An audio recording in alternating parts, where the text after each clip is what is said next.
Yukon 85, Creighton 58. I have to say I was surprised. Finally played a full game this year. And to my first couple of guests here on the Big East Energy Network, much to their chagrin, but Yukon dominates Creighton in Omaha. We'll talk about it right now. Let's get it. Let's get it. Let's get it. Let's get it. Yeah. Yukon, baby. Home of the champions. Let's go. Oh, there they are. The Creighton boys. Rough night. To be the bearer of bad news, but UConn finally played a full game at your expense. I tweeted something at I think it was like 11 minutes to go in the second half. They said UConn's up 12. This is the moment where they usually this year where they would allow you to come back into a game, or are they going to go the other way? It's been the exact opposite for Creighton this season. That's about the mark where they kind of take their foot off the gas and let teams pull away. So it was kind of the perfect marriage of timing in a game. And same thing from Creighton. I mean, like they had two 5-minute droughts without a field goal tonight, and that's been almost the par for the course this entire season. Yeah, the physicality tonight was on a different level. And then Mark, I texted you during the game, man. The way that UConn sets screens and creates advantages off their screens is incredible. And I've watched them plenty this year on TV, but seeing it in person, it's just different. And it really we're going to have Coach Huss on our show, and it's one of the things I'm going to ask him about because, one, it's a mentality. It's a physicality and just a mentality of I'm going to set screens. But two, offensively, what it does is it pulls triggers everywhere else. And you see when you're late recovering, other guys have to help. So there's one more opportunities. It's just, it was a nightmare tonight. That's just one thing. Casey and I were talking about it. It just felt like all night long Creighton was just trailing, chasing the ball all night long just because of the physicality in which UConn was setting screens, and you just every time there was a screen set, you had a J player trailing somebody for a wide open shot. Yeah, I mean, like, I guess, this isn't like rubbing salt in the wounds, but like you guys know this, like when you lose a guy who won Big East Player of the Year, Defensive Player of the Year 100 times in a row, yeah, and all of that action is the same. Hurley hasn't changed anything, so you're getting all of that same action, but you funnel it towards the hoop and there's no one there to stop it. So it's kind of like you pick your poison. So if you help on that, you get open threes. If you don't, you get open, layups or whatever. On top of that, I said at the very first game of the year, I texted Casey. I was like, where is your rebounding? Why are you giving up so many offensive rebounds? UConn is not a good offensive rebounding team. They're just not this year. And so I think it was 23-3 in second chance points towards the end of the game. I don't know what the final number was, but that was the last stat. Final 23-8. Okay. You could have sent that text after any game this season. That has been the two things that Creighton has been known for in the 5 years of Ryan Kalkbrenner, being a rim protector and grabbing boards. And that has just been – there hasn't been a guy that has been able to fill that role this season no matter who's been playing the five. Yeah, I mean, to me, it's the same striking difference. It's like, and it really comes down to – this is something that Casey and I have talked about a million times. It's like it comes down to when you make portal and roster construction decisions, and this is happened to UConn last year. You grab a guy like Aiden Mahaney, and everyone thought he was going to replace Cam Spencer. Not the case. You grab a guy like Owen Freeman to replace Kalkbrenner. Not the case. And it's no disrespect to either of those players. If they're on different teams, they're probably double guys other places, but it's just not a fit. I'm using that as a comparison because I feel like that's what you guys are going through. It's a very similar thing that UConn fans went through last year, where it's like you thought you had guys to kind of like replenish, and the reality is you don't. Yeah. Well, I mean, I think when you look at like this game specifically, there's a lot of different ways to break it down. One, from a rebounding perspective, for sure, 37-24 on the glass. You're not going to win that way. You go out in the offseason, just to tie back into what you talked about from a recruiting standpoint, you go out and you spend real money on two guys, Owen Freeman and Josh Dix. Owen Freeman tonight had 7 points. You could argue tonight was the best game he's played. Maybe, one of his best games. Yeah. I think it was I don't think it's debatable. Okay. Josh Dix plays 29 minutes and has 0 points. 0 for 6 from the field, 0 for 4 from 3. Like you can't have that and try to beat the number 2 team in the country and expect to have a shot. You just can't. So I don't want to pile on just Josh and Owen though. I mean, outside of Nick Graves, I mean, there aren't too many guys you could put in and say this guy or that guy gave great effort or great output tonight. I mean, Nick Graves started off hot, 4 or 5 from the field, and then he even got cooled. It just felt like that UConn found the strategy that everybody else has implored is put your defenders around the perimeter, run them off their spots, and nothing's going to be popping inside. So you might as well just stay out there and try to keep them uncomfortable. William's concern, we're only talking about Creighton stuff. I can guarantee you that's what that comment means. Hey man, listen, I give all credit to UConn in the Zoom availability with Dan on the way to you guys on Friday. He talked about a bloodthirsty. This is an exact quote. A bloodthirsty team when they're up 12, 10, 12, 14, turns it to 22, turns that 22 wants to make it to 30, etc. This team, for the first time this year, turned a 12-point lead into almost a 30-point lead because they didn't kind of just relax. They continued to run their sets. They didn't take the foot off the gas, is what everyone's been talking about. And defensively, they stayed the same. Like defensively, defense has not been the issue with UConn this year. It's been offense. So you see Braylon Mullins come back from a concussion, had a big game. Solo looked like his normal self. The one person that everyone's been relied on is Terrace. Terrace played probably his worst game of the year. Rough game, yeah. And they still won by 25 points or whatever it was. So, Mark, I mean, I think if you're a UConn fan, you have to be encouraged going into Xavier, then St. John's. And, I've said this all year. I know it's not a numbers game. I'm starting to start a campaign, BigEastEnergyNetwork.com. Silas Demery Jr. is the Big East player of the year because without him, they are not where they are. He makes this engine go. He puts everybody in the right positions, and he's efficiency-wise, he's a top 10 player in the country. I could think of 4 possessions tonight where him grabbing a rebound led to points on the other side just because of his ability to see the floor and push it and end up with the ball in the right hand. Yeah, he's really good. I think the problem with the player of the year discussion when it comes to UConn players for me is like there's just so many of them. It's a split, right? Pick your guy, and typically what ends up happening is, as the coaches vote, those votes get split, and which is why my guess is, depending on how the season finishes out, my guess is ends up being Zuby. But I think you could pick a couple guys from this team that you could definitely make the argument they should be the player of the year in the league. I mean, you watch them tonight, man. I watched a lot of them on TV, and they've been good. Mark, you and I text a lot during games. I was probably higher on them in certain situations than you were because you know this team better than me. But seeing it in person is a different animal, man. And they are physical, they are fast, they play with intensity every possession. It was really impressive, and honestly, it was a beatdown.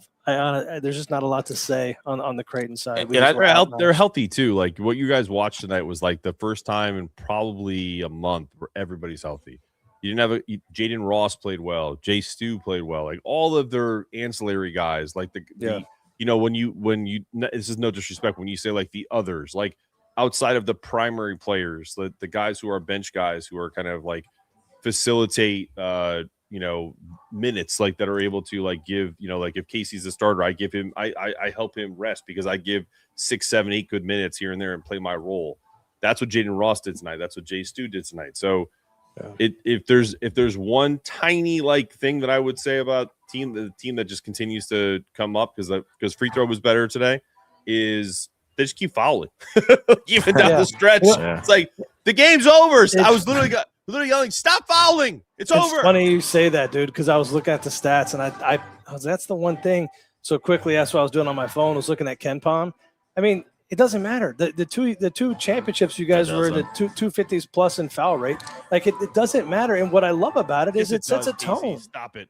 Do what? He said yes, it does. Of course it matters. Well, no, I mean it's going to matter if you're playing like in a tournament. It's going to matter for sure. But I'm saying in this league, who cares? Like you're setting a tone, and I actually love it. I really do. I wish that we. Like Creighton's thing is we don't foul, and so we don't give up points from the free throw line. And when you don't have certain advantages like physicality, right? You need that advantage for you guys. I think you create the advantage by being so physical from the outset, and you challenge referees. How many of them are you going to call? And so the thing about this team, Mark, and we got to jump off because Coach Haas is going to be jumping on with us. I want to talk about this on our weekly show because you've been receiving some criticism for nitpicking, whatever, which I think is ridiculous. The one thing I'm going to say to you about this team and to everybody, you guys, a ton of people watching this, which is incredible, is that this team isn't even close to peaking yet. I agree. And they're undefeated in the league. So to me, nitpick all you want because that's why Coach Hurley is going to nitpick. He might not talk about it in the press. But that's why he's going to do it in the locker room because he knows if you've peaked in late January and early February, you're cooked. And so this is a team for me now watching it live. I'm more bullish on UConn than I ever have been. So I hate to be so complimentary towards your squad. I love to be able to talk some trash, but it is what it is, man. You guys are really good. And Mark, one thing before we jump off, I wanted to point out, you're talking about health. Alex Karaban came up kind of limp at the end of the game, and I don't know if that came across on TV, but he limped off the court at one point. So just something to keep an eye on for UConn fans. Hopefully he's all right, but a little gimp coming off about the 4-minute mark. Yeah, well, I mean, we'll see what happens. I mean, AK's been banged up probably for pretty much 6 years. Like he's just I mean, he's just trying to like get through the season as a Warrior. Like, you know, I think that's part of like he has slow starts or like, and then he'll have these resurgent games, you know, 17 points in the second half or something crazy like that. But I'm with you, Casey. Like I know you got to jump, but like I did a Monday that my last show I did was taking what you and I talked about at Heart with the idea of them peaking and why this time of year it's not as big a concern as maybe we initially thought. So I'm with you, man. I didn't see too many concerns for you guys tonight. Yeah, no, and it honestly came to fruition. So I appreciate the assist. I think like it's good to talk to different people to kind of get different points of view and like you get out of your bubble and like you just kind of like start to think about what it looks like. And so I think we're in a good spot. And I gotta say, Jimmy, before we'll take care. We'll hit the leave studio button here in 2 seconds, but I do want to say this because Creighton does fans say a lot of things about Coach Hurley. Before the game was starting, Coach came out, shook Mac's hand, then he walked down to the baseline, shook every assistant GA's hand. Yep. Stopped Jackson McAndrew, wished him best wishes, getting better. You know I'm a big Hurley guy. I love him. I take a lot of criticism for loving Hurley as a Creighton guy, but my hat tip to him.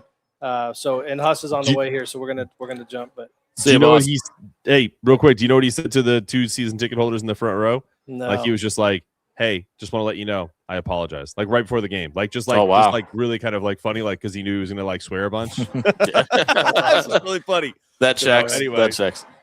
See you, buddy. You guys are the best. Take care. All right, that's Casey and Jimmy with Roll Jays. Wanted to get them on quickly. Yo, dude, like these are all available. These are not brand new. I got this a while back, but there is. I'll get you.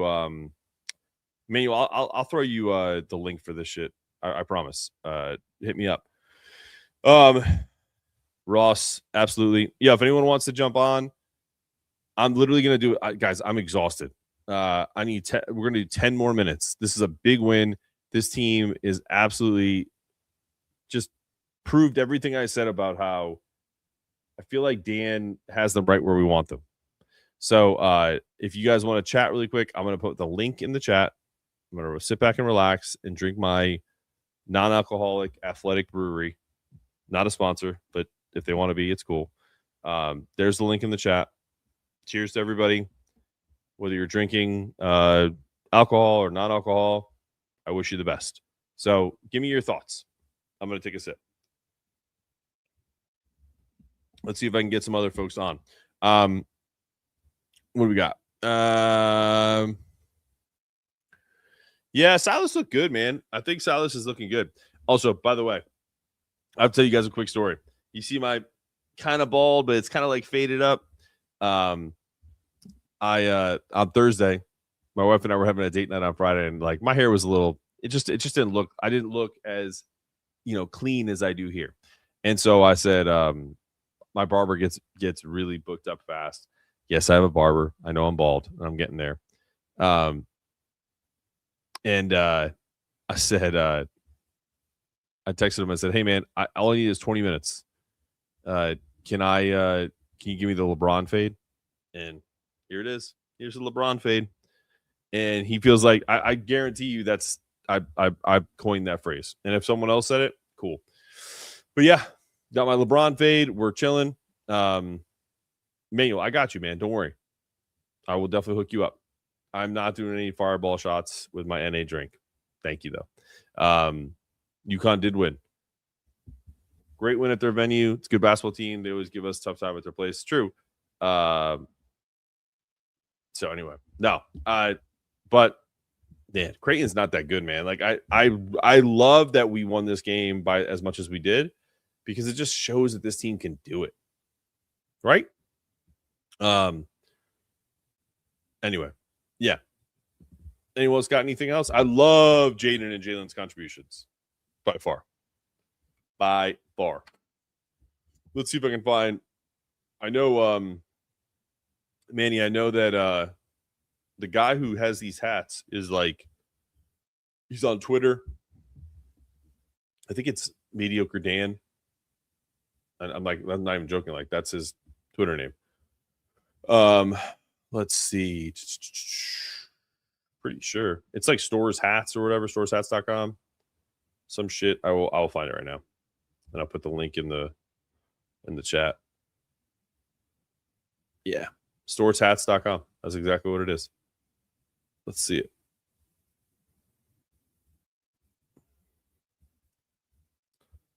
No, that's not it. Motherfucker. I swear to God, man. Copy link address. Hope that's the right one. All right. Well, it should be the right one. So, Manny, if you see that link, hit it. You should be good to go. That's it. I don't know why it's all jumbled like that, but whatever. Yeah. Right? Mullins has such a quick release. And when he's on fire, I love, listen, when they're in trouble, if they're in trouble at all in the tournament, they need to do what they did in this game, which is, and they did in the Kansas game where they kind of ISO him and he makes that smooth little turnaround jump shot on the baseline. It doesn't need to be a three. Yeah. What? Listen, why do we do this? Papa Brady. Why are you one of the guys who wants to stir shit up? Like, why do we do this shit? They don't need to have Melinder in the rotation. Anyway. Yes, we had 20 bench points. Good shit, Silky. Good call. Let's see. Yeah, if you can nitpick one thing, it's Terrace Reed played like shit. Like just call it what it is. Terrace Reed's the highest paid player at UConn. He is. Trust me, he is. So if you're the highest paid player and your team's winning by 30, are you the most valuable player? Not in this game. That's all I'm saying. Like, and I hope he has dominant games going forward. It just is what it is. Yeah, I mean, his jump shot looked great, Crimson King. Jaden Ross will be a key player next year. I'm happy for this guy stepping up big time tonight. He might be a key player this year. I mean, listen, if any of these guys get in foul trouble, man, he looks great. He's the only player on the team that should be using the quick release. I saw other guys doing it and struggle. No, it's just part of his. It's just because it's just his regular shooting motion. If he's wide open, it's just like it's like a flick, but it's still in that same pocket. Like, so I think it's mostly because people play him so tight. Like, that's the reason why it's so quick. It's not anything other than that. But I appreciate the comment, Gene. What else? A couple more minutes. Let's see. Steve's right. Best overall effort all year. Perfect time with the Johnny's around the corner. Hey, don't sleep on Xavier, man. They shoot the three like their freaking hair's on fire. So let's beat the shit out of Xavier. All respect to my roll blob guys. Then we'll roll into the Johnnies and take care of business. Yeah, honestly, so good. So good. Such positive vibes all of a sudden. I love it. Listen, all it takes is for them to keep just they're a talented team. I've been really trying to have patience. I truly have. So 21-1, 17-game win streak. Hard to argue. Everybody, short show tonight. I'm exhausted. Been shoveling snow. There's a fucking foot of snow. Who's singing in the background? What are you talking about? All right, Ren, get your ass in here. Let's go. What's up, dude? What's good? What's going on? How we doing, man? Man, we doing great today, man. It was a good win today, man. Finally got that big, 20-plus point win. So, I hope a lot of people are happy out there. I know I am. Yep. I think it was much needed. I think it was a great performance by everybody, man. Great to see us get some best production, too. Without a doubt, man. I thought Jaden Ross looked fantastic. I thought Braylon looked good coming off the concussion. Solo looked himself. Eric gave us some good minutes. Even Malachi was okay. I've been saying it all along. Like, it's just like they just need to. This is, and I said it to the Creighton guys who were on early. Like, this is the first game everybody's been healthy probably in a month, because you've had these little nagging things like Solo was out with his wrist, when you had Jaden was out with his hammy, Terrace with his hammy, Braylon concussion, like all these different things. If everyone's healthy and they all stay locked in, defense is not an issue. They just got to stay healthy so they can just facilitate good offense. Yeah. I wanted to say, do you think on those two Jaden Ross threes, do you think those plays were ran for him? I do. Yeah. I mean, it looked good. I like it. Because he's a bench player, and they're up 20, and it's like, all right, it's kind of like if you're the ex receiver in football, but like you're out and like your backup comes in and they run a play for you. Like that's for you because you're getting targets. I think that's what it is. Like, because Jay Stu wasn't in the game. Mm-hmm. So that was straight up. Jay Ross was the alpha on that squad, on that team. That was that. I mean, it looked real good too. I mean, I don't know. Look pure. I thought I would, because I was one of those people. I would like to have seen a couple of plays ran for maybe some type of lob play or something like something where he's going to the rim, maybe like those curls like Karaban gets. He comes off those screens and he curls straight to the basket. That's something I was hoping like to see, like maybe Jaden Ross get into soon, and because I think he could do well to attacking the rim and something to just get him a little bit engaged. You know what I mean? But not too much, because I understand, we're death by 1,000 cuts on everybody. Yeah. So, you know what I mean? But, try to keep people engaged, because he's definitely out there playing defense hard and stuff, man. As far as Terrace, like, we got to live and die with some of those fouls, but it's just the ones he gets like 30 feet from the rim, and I'm just like, like, you don't need to do that. It's kind of like you ever like play with someone like either basketball or whatever sport, like if you're just playing like pickup and like they're like trying too hard like for no reason, like some of the fouls is like, bro, like we know that you have, like I feel like he's like trying to give effort when it's like it just looks weird, like in that moment. I don't even know how to quantify it. Like I don't even know how to explain it. But like that last foul where Hurley brought, not the foul out, but the fourth foul, where he was like, you brought him over. It was like, man, you can't foul that guy like that far out from the rim. It's like, but it was just like he like dove on him. It's just like fake hustle. It's like fake hustle. And that's basically like, it was kind of like fake hustle. I mean, I guess in a sense, like they say, I guess I'd rather turn them down than have to turn them up. Like, so right. Yeah, no, I get that. Yeah, I get that. my thing is with this team, it's like sometimes, you know, and I want to tell everybody this, whether, you know, I know you're on Lawrence, but like this is something that Dan said in the media availability that I was on Friday. And he said, I am done comparing anybody to the championship teams. I'm not going to compare Silas to Tristan. I'm not going to compare Solo to Jordan Hawkins. Like, I'm not going to do that anymore. And honestly, that was the biggest, like, I was nodding my head in the Zoom.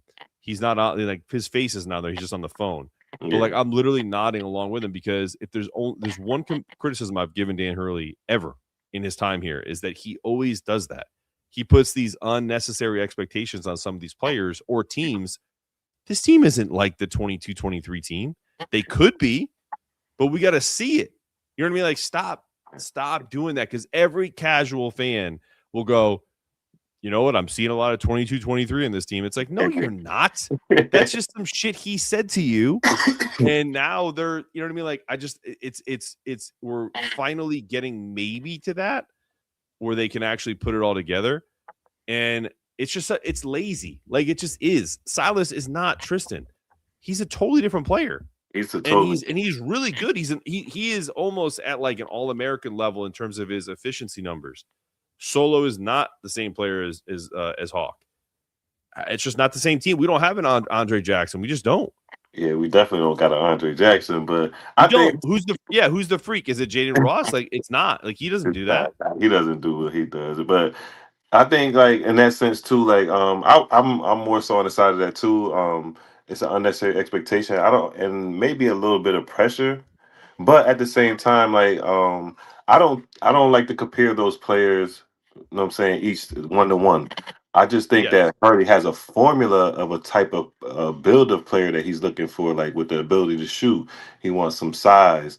You know what I mean? Like, so you could be mostly multifaceted on the court. Like, I try to look at it that way more so than, oh, he's looking for the next Cam Spencer or the next, you know what I mean? Like, I don't like I also think UConn fans forget that two of our greatest players of all time are like my height, Kemba Walker and Shabazz Napier. Like, let's call it what it is. Like, Ray Allen's 6'6", Donyell Marshall 6'11".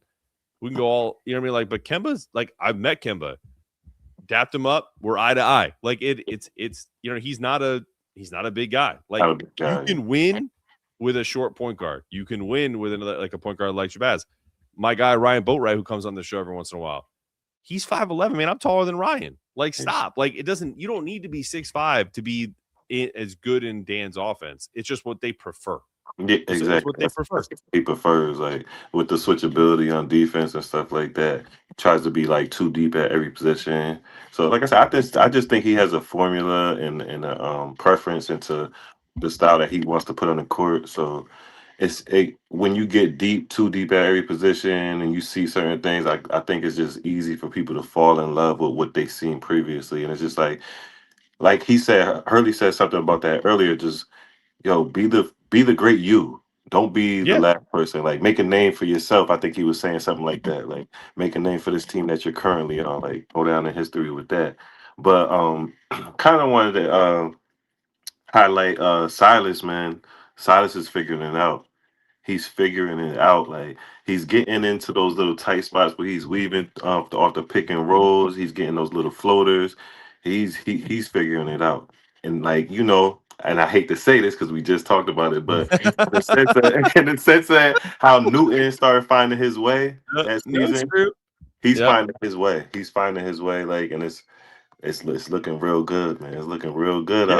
I think Silas has been finding his way steadily for the last 6 weeks, and he has these pops, and I wish he would shoot more, but, like, I also love that he has the, you know, the unselfishness to kind of get his guys involved so that when he needs to, he can do what he needs to do. But yeah, I mean, when Silas shoots threes, I'm 1000% confident that shit's going in. I don't feel the same way about Malachi, even though he has his moments. Sometimes I don't feel the same way about now Solo. Yes. But like, during the year, I was like, his wrist is bothering him. But like when Silas shoots because he doesn't, it's kind of like Silas is like the guy who's like, doesn't talk much, but when he does talk, you listen because it's like, oh, he's saying something. So this must be important. So when he shoots, it's like, he needs to shoot. You see what I'm saying? Like there's a way that he goes about his game. And I think he's definitely kind of gotten to that next level.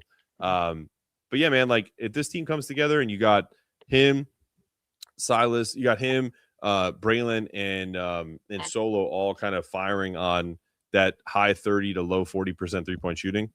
This team, sky's the limit, man. Like it just is because think about that. We haven't even talked about Alex, and Alex hits clutch shots all the time, and he battles, and he's just a consummate professional. So yeah, man, this team's good, and it could be great. Like that, I've been saying that all year. It's a good team. It's a solid team. It could be great. Yeah. I'm definitely looking forward to some more of these blowout wins, of course. But I mean, we just gotta stay the ship, man. Just stay the ship and just keep on pushing, man. But it's looking good. It's looking good for sure. Where do you stay at? Are you in Connecticut? I'm from Bridgeport, Connecticut, but I moved down to Richmond, Virginia. What you got? We got bad weather there. Oh my goodness, man! We definitely have bad weather. Like, and I guess right now, are you dealing with this storm? I think it's supposed to be snowing. I suppose to be snowing now. I haven't even looked outside yet, but I just woke up from a nap before the game started, so I haven't even looked out there. But like, they're not equipped for this snow and stuff. And being from up north, it's like, how are y'all not ready for this? I'm in Greensboro, and we got a foot of snow. And I'm about to be in this house for a fucking week. Oh man, I don't know how to do shit down here with that stuff. Yeah, I gotta see what's going on out here. I didn't look yet, man. If it's coming, it's coming now. Like, cause it's slowing down here. But yeah, we got like when I came up for the game, it was like about 8 or 9 inches. But when I went down at halftime and checked with my wife, it's like I looked at the deck and I was like, damn. I was like, tomorrow's gonna suck because I'm gonna have to shovel all that shit. Back out there and shovel again. Gotta get back out there again, man. Yeah, but like I said, all in all, man, great win. And yes, see more, man. Appreciate your time. All right, Lawrence. We'll talk to you soon, brother. Appreciate you, man. Thanks for chiming in. All right, that's Lawrence. Hey guys, I'm out. I'm so happy that Lawrence popped in because those kind of calls make the show that much better. I appreciate everyone that jumped in. We got almost like 500 people, dialing into the chat. And so, listen, man, I love you guys, and we'll talk to you guys soon. See you on the Xavier show. Next show is Monday at 7 a.m. Guys, go check out BigEastEnergyNetwork.com. Click on subscribe to the newsletter. If you can, do it. It's free. Eventually, we're going to kind of get some stuff going there. It's a beautiful landing page. You'll love it. All the Yukon stuff.